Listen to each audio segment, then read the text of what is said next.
Thank you, Pranesh, and thank you everyone for joining today. I was given the task of trying to give an overview of the investment principles for real asset investing that we follow within Brookfield. And I would just say that over the years, we didn't have any secret sauce, and we had no a strategy really when we started. I would say it was based on a value thesis. And over the years, we've tried to learn and develop a strategy that worked for us. And maybe the number one thing that I would say to anyone that is investing is that there's never a right strategy. It's whatever strategy fits yourself and what you want to do. So I'd start off with that. For us, though, we generally have always operated in a methodology where we're trying to walk away from the cliff. And we keep this slide in the office, in many of the offices in the world, to really indicate and remind all of our people that one should always look for opportunity away from where the crowd is going and not go with the crowd. And in real asset investing, that's a very important lesson to learn. 15 or 20 years ago, we wrote down the investment guidelines that we had for the company. Ever so slightly over the years, those have changed, but largely they are the same. The first one is to identify places where we have a competitive advantage and invest in those areas. Second, always try to invest on a value basis. So go away from where the people are going and invest where other capital is not. And we found that's very important to investing in real assets. Third, what we're looking to do is to buy assets or find assets that have cash flow inherent in them, or we can build the cash flows within the business.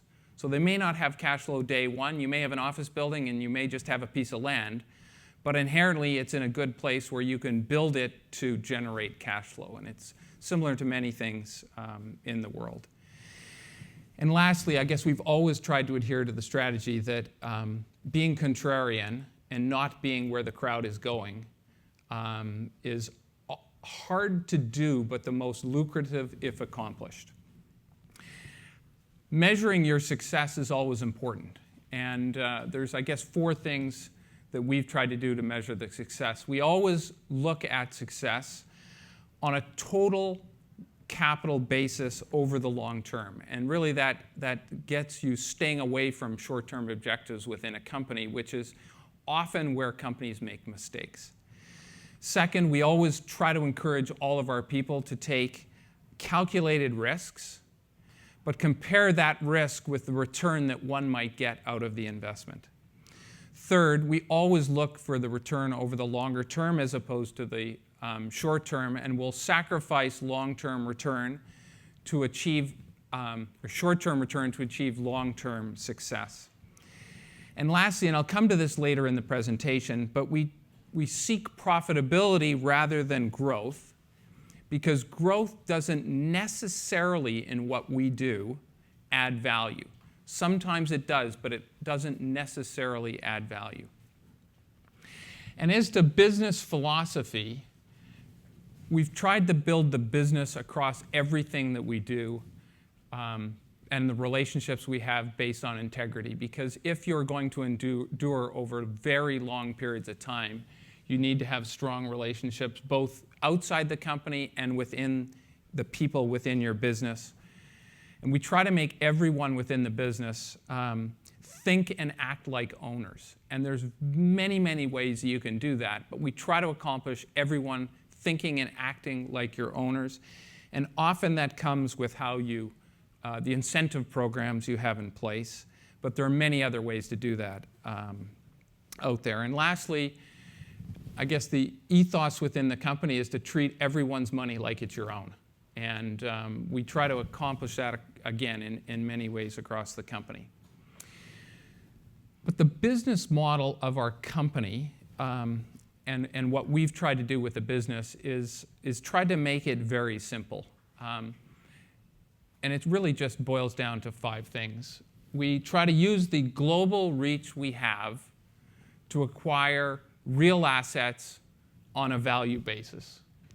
Once we buy them, these are assets that can be easily financed with long-term capital that doesn't participate in the equity, and therefore the leverage to the return to the common equity owner is significant as long as you do it properly. Third, we then try to take the people that we have in the business and enhance the cash flows through using all those people and the operating platforms we have to grow them. The equity we find, we get from our institutional and other clients globally, and we look to continue to grow and buy real estate and infrastructure assets with that capital. And then we just do this over and over again. And generally, we're very long-term in nature and often own assets much longer than other people. And, but all the assets we own and buy are of similar cash flow characteristics. But we try to use the advantages that we have in everything that we do. And there's really 4 that I'd like to highlight to you. And when you think about real estate or infrastructure investing, these are really 4 characteristics we think can be very helpful. As I said, size does not necessarily generate profitability. But given the scale that we have, we've been able to use size as a differentiator. And today, given the size of the organization that we have and the size of capital that we have to put to work, there are often only 1 or 2 other people in the world that someone can bring a transaction to. That gives us a competitive advantage. And if we can use the other advantages we have, it differentiates our money versus others. Second, over the last 20 years, we've built a global business. Very few other investors like us have as large of global business as we have, and that's allowed us to move capital to where we can best find the opportunities. 2 years ago, that was in Brazil. Recently, it's been in India. In 2009, as Pranesh mentioned earlier, it was in the United States. But that global platform allows us to take ideas and turn them into actionable opportunities. If you don't have a global platform, you can't do that. 3, most of the capital we have has limited restrictions on it. Therefore, we can invest. We're agnostic to the opportunity type, the form of investment, whether it's a public company, a private investment, or some other, a convertible debenture or common equity.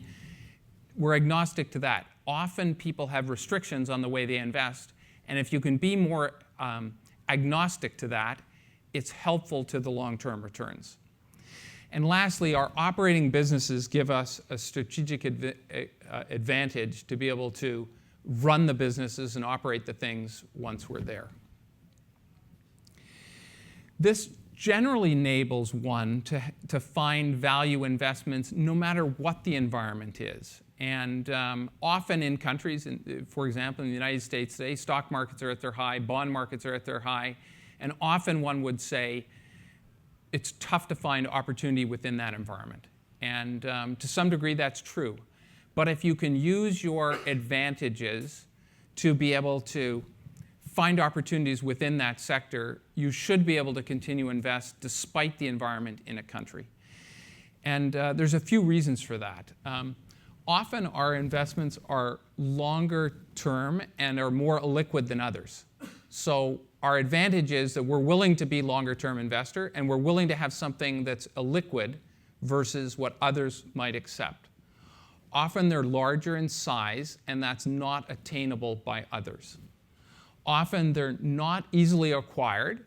It's tough work to do it, syndicated, or operated by people. We bought a pipeline in Brazil 2.5 years ago. That pipeline is a major infrastructure asset in the country. Not everyone can run a large pipeline in Brazil. Often these investments are seen as risky if you're not intimately involved in them, which is a strategic advantage if you do operate the type of assets. They require skilled people to operate them, and most of the time when we're making investments, it's not fashionable. Most investors follow fashion. If you cannot follow fashion and follow value, the returns will be much greater over the longer term.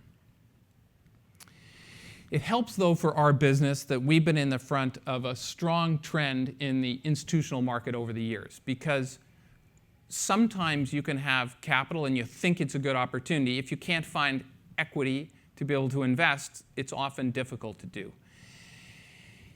And part of that, or the biggest part of that, is that these real assets, being real estate and infrastructure, have a strong return profile for people to invest into. And there's just a few reasons for that. One, they generally earn good cash-on-cash yields, or ultimately will once a program for them is put into place.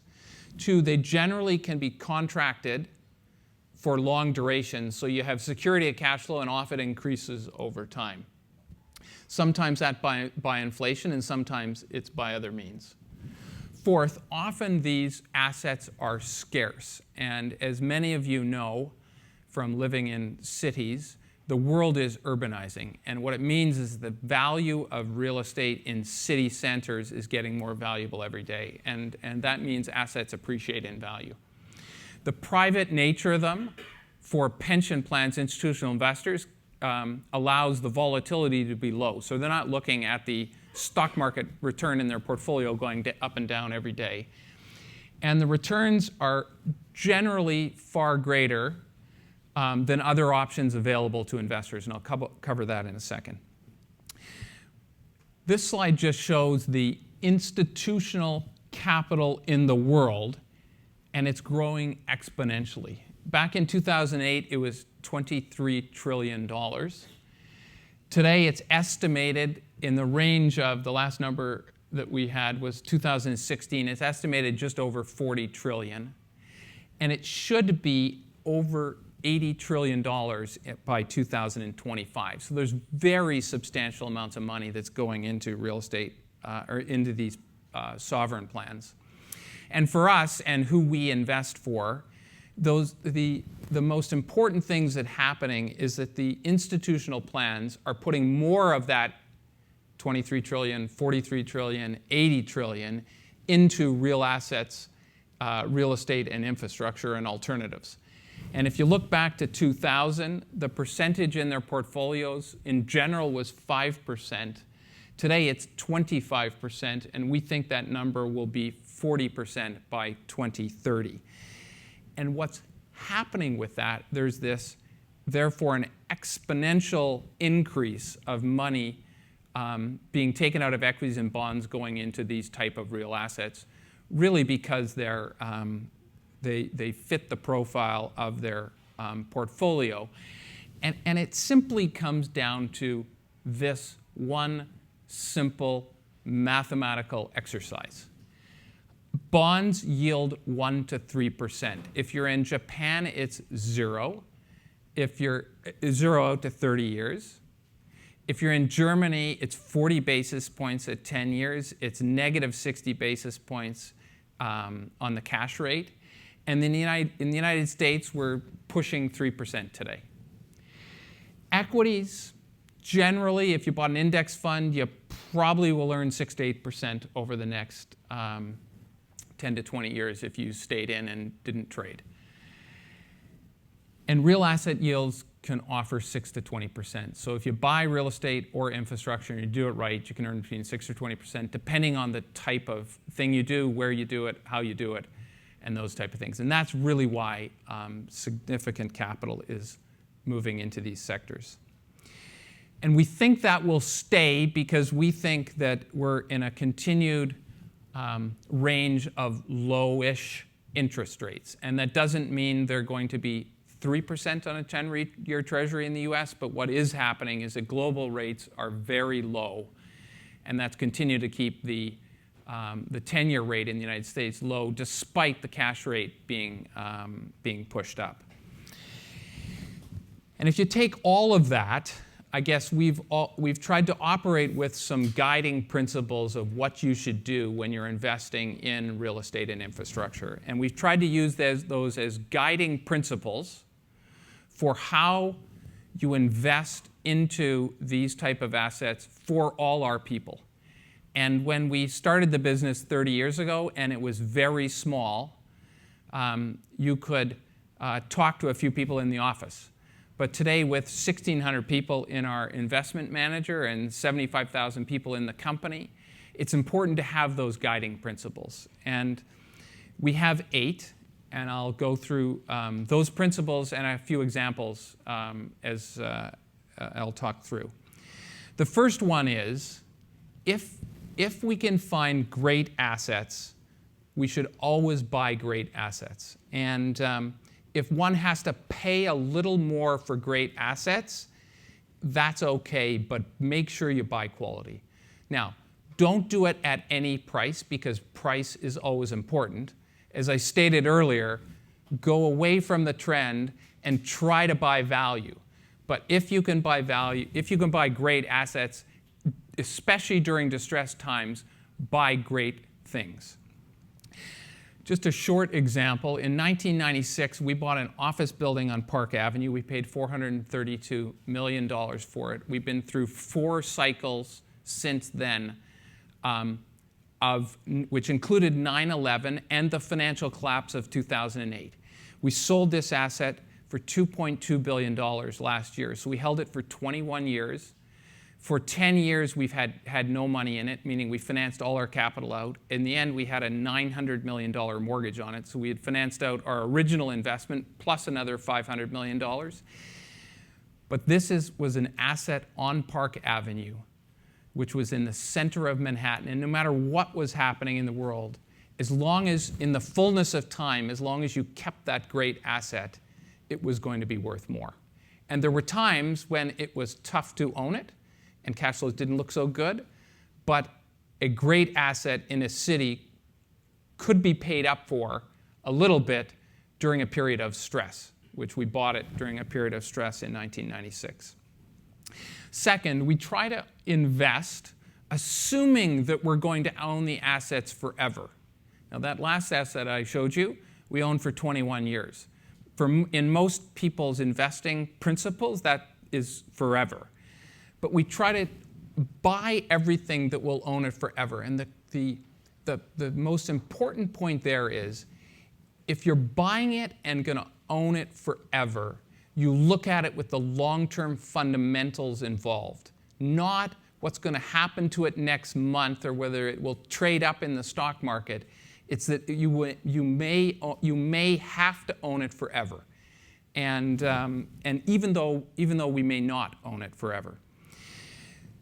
An example, we bought this incredible picture. Actually, it's a pump storage facility. So we own water, we run it down, we generate electricity, and at nighttime, with electricity costs lower, we pump the water back up to the top of the hill and put it in this bathtub. And it's an incredible asset. And when we looked at it, we bought it from a bankruptcy in 2004. And we didn't know what we were going to be able to do what we'd be able to do with the asset. It had no income on it, but we knew it was a great asset, and we underwrote it that we would be able to hold it forever.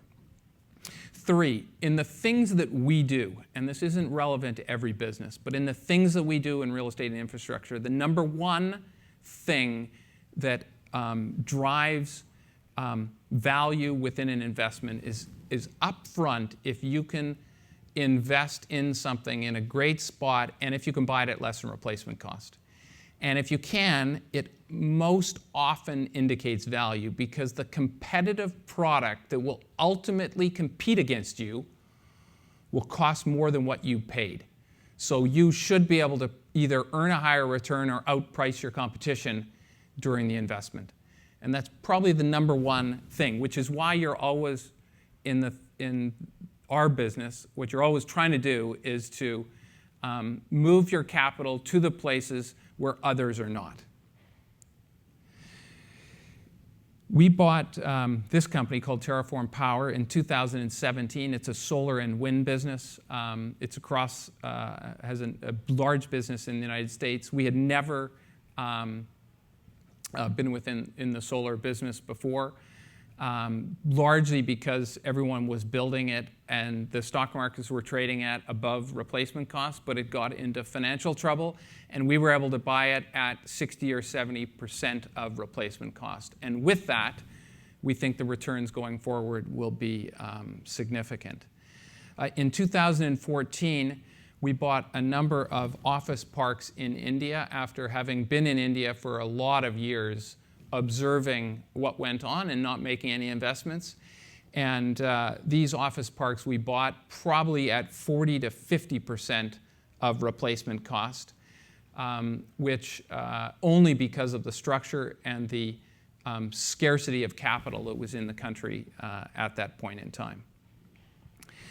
Fourth, the greatest mistakes, as opposed to the greatest opportunities, the greatest mistakes in real asset investing, in particular in real estate and infrastructure, have been made by those that misfinance their assets.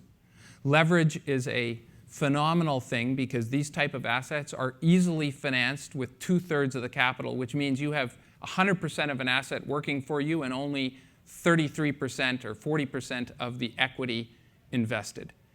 That's an amazing, there are very few things in the world that you can leverage in that fashion prudently. But one must do it prudently with term financing and ensure that you can survive the market downturns. Many, many people bought great assets and lost them due to that, which I'll give you an example here. We bought General Growth Properties in 2009 out of bankruptcy. We bought some more in 2014, and we just are in the midst of hoping to take it private next month. The instructive point here is that in 2009, this company was one of the great retail mall companies in America, and it was misfinanced. And the only reason the opportunity was available to us to buy it at that point in time is because the former owners misfinanced the business. It otherwise would never have been available. And in fact, no other company in the US had been available before that for 15 years and probably won't be now for another 15 years. The greatest thing that indicates to us it's the time to buy assets that we buy is that when capital is scarce, it generally indicates the time it's the right time to buy. So we look around the world trying to find the opportunities where capital is scarce, capital is run away, and we have people that can enable us to action opportunities. In 2016, we bought a graphite electrode company in the United States out of bankruptcy. It has plants all over the world. And this company makes it provides the consumable to melt steel in the United States. And at that time, the steel market was incredibly under stress, but we were able to purchase it, and it was really only because there was nobody else in the market that would put capital into the steel industry at that point in time. Subsequent to this, we reorganized the business. We've now taken it public at 8 times the price that we paid, and it trades, it's listed on New York today. We try with all of this never to be too positive or too negative. And I would just say the news media and stories always project, in our view, information to the positive too positive and to the negative too negative. So when one reads those papers and the information on the internet, you have to be able to distill that, and what we try to do is never be too positive or too negative. And I'll just use a small example. We bought this metallurgical coal facility in 2009 in a bankruptcy. It's an amazing facility. It ships 85 million tons, which I think is the largest facility in the world of metallurgical coal for steel making to Korea, Japan, India, China. It's in Northeast Australia.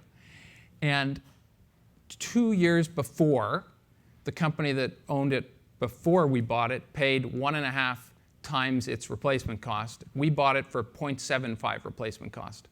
The fact is, the only thing that changed is that they were too positive at the time they bought it about what was going on, and we were able to buy it because we weren't too negative about what was happening when we made the investment. So that's always what we're trying to balance when we're looking at investments. And lastly, I just say that what the rest is just execution, execution, and execution. And these are difficult businesses to operate, but generally, if you work hard, you can earn decent returns. We just bought a business in the United States out of bankruptcy called Westinghouse. It services nuclear plants around the world.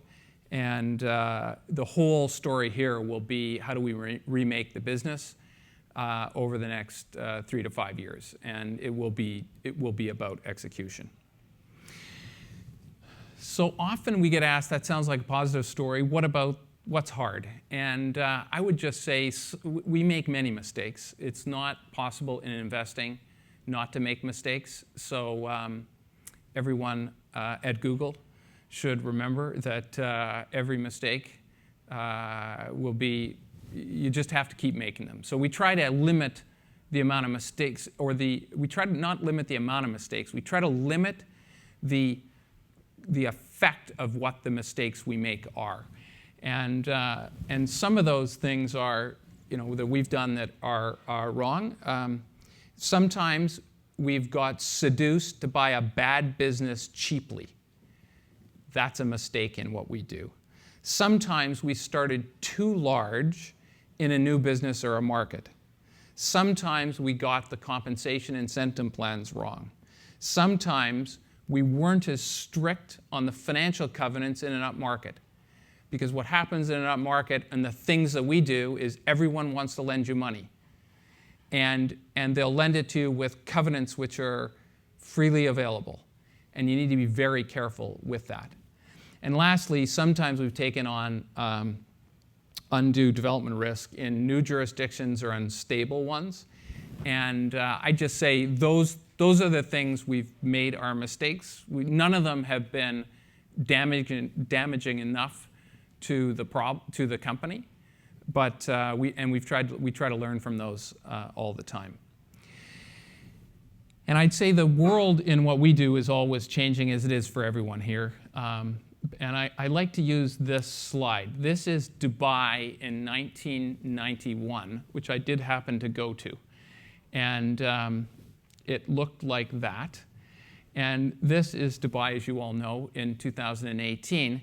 And the little slide in the bottom right is ICD Brookfield Place. So we're actually building a large office complex there, an amazing office complex. But it's amazing what changes in the world. And I like to look at those two slides every once in a while, and it just tells you that the world continues to grow and evolve. And what we like to focus on is that change brings opportunity. And I'll mention 4 related to our business. There are significant retail, we believe, retail real estate opportunities and the integration with retail and the internet. And because of that, it's one of the most hated industries today, and we think that there will be a significant opportunity over the next 10 to 15 years because of that. Second, we're a participant in the renewable power industry with scaling up our production capacity. The industry has changed dramatically over the past 10 years, And we think, as one of the leading players in the industry, we can capitalize on that in a significant way. Third, natural gas, because of technology and fracking, became very cheap, in particular in North America. And as a result of that, it has totally changed industries. It's brought chemicals back to America. It has reversed pipelines that used to go, we reversed a pipeline that went from south to north, is now going north to south. So it's changed industries across North America, and that's going to continue globally. And lastly, we think there are a number of, and you're experts at this here, but we think there's a number of real asset technologies that we can deploy within our economy of Brookfield to be able to make operational improvements and enhancements within the business. So to sum up, I'll leave you with 6 points of just where we're thinking as a summary. But we think generally, as you put this into your thinking on investing, we think that interest rates are going to stay in a lowish band. That doesn't mean they're staying the same. It means they're staying in a lowish band of rates. Two, we think that institutional funds will continue to grow, and that capital will be available for further privatizations in the stock market and investing globally, and that will continue to drive business investment around the world. These capitals are heading to north of $80 trillion, which is very, very sizable amounts of money.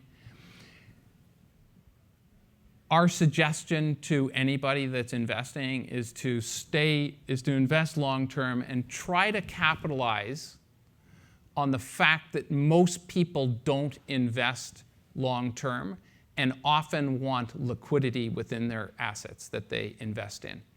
And there should be a premium for that if you can capture it.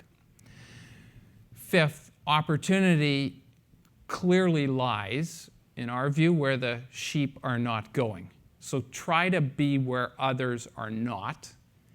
And it doesn't feel good often, especially sometimes for long periods of time, but in the end, it's often extremely lucrative. And last, the wealth that can be generated through compounding of returns is significant. And I'm going to end on this slide for the presentation. And I just say the most amazing thing that the investment world has is the compounding of return. And that's and when I say that, it's arithmetically, the compounding of interest returns is what everyone understands.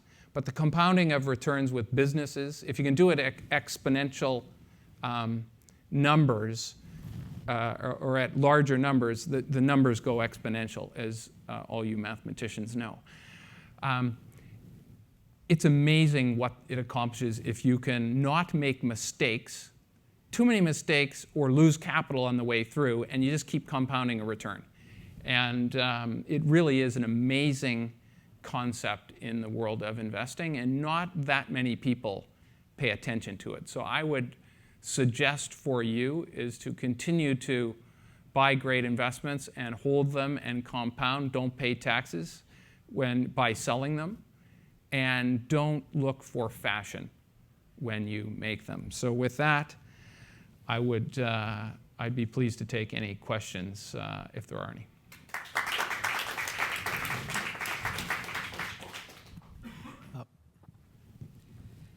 Thank you. Thank you, Bruce, for that wonderful, wonderful presentation. So I had a few people email me in questions who are in different parts of Google, and I thought we could run through some of these and then take questions from the audience. The first one is really about your journey. I think we've heard Mr. Bruce Flatt, CEO of Brookfield, but what about Mr. Bruce Flatt, the person, right? So you started off as an accountant from Manitoba, and Forbes recently called you the toll collector of the 21st century. So from your personal viewpoint, what are some events that have shaped your career, first at Brascan and then later at Brookfield? Look, I would just say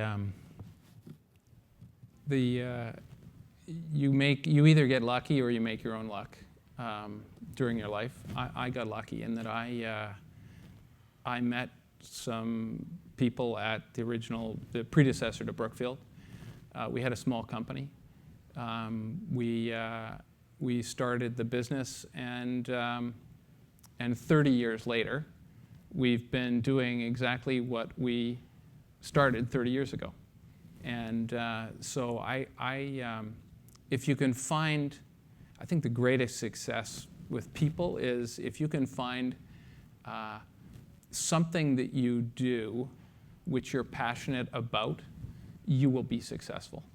And I was passionate about building the business we had at Brookfield. And therefore, we've been relatively successful over the 30 years, and we've had a lot of fun doing it. So I would just, this is to talk about how you invest in the strategy for investing. And I think probably the number one is just do things that you're passionate about and find businesses you're passionate about. And so that's really been my story. So if we could go back from when you joined Brookfield, say in 1990 as Brascan, and with what you know today, what is one mistake, just one, that you wish you could go back and correct or fix, if there is one? There's many. There isn't just one. You know, I would say, look, we sitting here at Google, and after having spent the morning with you and your colleagues, I think 25, 30 years ago, we probably should have paid more attention to what was going on in technology. And not because we think the business we have is phenomenal, but I think we could have been more aware and built other things within the business if we were more aware of technology. We should have, if we would have had more businesses in San Francisco. Probably, our office business is very broad across the United States. But we would have been here, and we would have done more. And we're doing it today, and we're learning. But I'd say that's the one thing we probably should have been more aware of 30 years ago. Now, maybe lots of people say that, but we had the capacity to do it and didn't do it. So I think in your presentation, there were three themes that shone. One was value and buying value. The other was incentives. And the last was patience. And I think I want to just focus on that last part a little bit.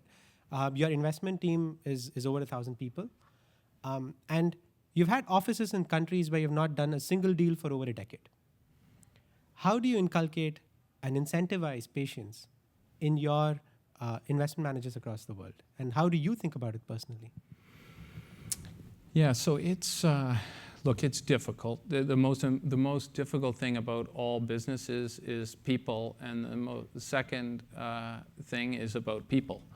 And getting compensation and incentives right are a very important thing out of all of that. And it doesn't mean everything. In fact, it's not everything. If you don't have a great company to work at and people aren't passionate about what they do and where the company's going, compensation generally doesn't matter. Having said that, if you get compensation not done correctly, then it can be a problem. And so we try to make sure that if we have new regions, that people are compensated across a broader organization so that they're not forced to do transactions.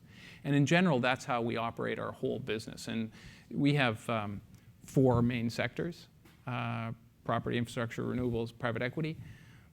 But there are 10 businesses or 15 businesses within those entities, and we're in 30 different countries. So you can move capital different places, and we have to make sure that people aren't incented to do dumb things because they were compensated that way. So we spend a lot of time to make sure we get the alignment correctly. Another writing question that I had from a few people was about what advice you would have for them in residential or multifamily or small real estate. real estate that individuals could go purchase, maybe with some debt. And broadly, the questions are all along the themes of where are places you would recommend currently in the US? What kind of debt financing would you be looking at if you're doing this individually, right? And the third is, what does forever mean? Okay, those are tough questions. So here's what I would say. There's one thing, and I'll make just a broad observation. The one thing that we see everywhere in the world, and this relates to, and it covers most of the things you just mentioned, is that there's a massive 50-year urbanization going on the planet, and we're seeing it everywhere. And this is not just happening in China and India, it's happening everywhere in the world. Vacancy in downtown Sydney is 1% today. And the reason it's 1% is because any tertiary Class B bad hotel or office building is being torn down and being built as residential. So the vacancy is 1% in office space because people are coming downtown. Young people don't want to live in the suburbs, they want to live downtown. So what's happening is there's this massive urbanization going on. So I would just say that for people buying residential real estate, go back to the principles of real asset investing. Buy great real estate in cities which are going to be part of the 21st century, 22nd century, and will grow over time and where young people want to live. And if you do that, in the fullness of time, I don't think you can go wrong. People get, so to your question on patience, often people are buying and selling things. And the problem with real estate and the problem with real assets is that these things don't go like this, they go like this. And often when it's time to buy and people get excited about buying, it's the wrong time to buy. It will be fine in the fullness of time, because if you're in downtown San Francisco, I'm quite positive that 10 years from now, 20 years from now, 30 years from now, those values are going up. But there may be periods of time where you have to sell. And on the financing point, I just say, make sure that whatever financing you put in place can be serviced such that you're never forced to be able to sell that property at the time when you don't want to sell it. And that's, other than that, leverage debt financing is a phenomenal thing, and leverages these type of assets and leverages it prudently. There are very few assets you can go to a bank and get 2/3 financed on. It's not easily done with many other things, especially individuals. Just make sure that people don't get themselves into trouble that way. All right. And before I open it up for the audience, one final question that we ask all our guests. What advice would you give the young person who's probably listening to this right here today in the room or on YouTube across the world to get the magic of compounding working for them? Brookfield's ticker symbol is BAM. Look, I would just say that the miracle of compounding can be found almost in any of it. It can be found in index funds. You're not going to compound to the highest return if you buy an index fund. But if you buy an index fund, you're just buying the stock market of America, you will earn 7% over the longer term. The problem is most people invest this month, and then they decide, well, it went down, I should sell. And if it went up, normally they say, wow, this is exciting, I made some money, and they keep it. And they sell at the wrong times. So the miracle of compounding is just sticking with it. It's almost like anything in life. It's like business, it's like your individual relationships. It's like anything, you just have to stick with it. And it's patience and sticking with things. So I would just, I really think that's probably the most important thing of making sure compounding works. Thank you so much, Mr. Flatt. Questions from the audience? You can line up in front of the yellow mic.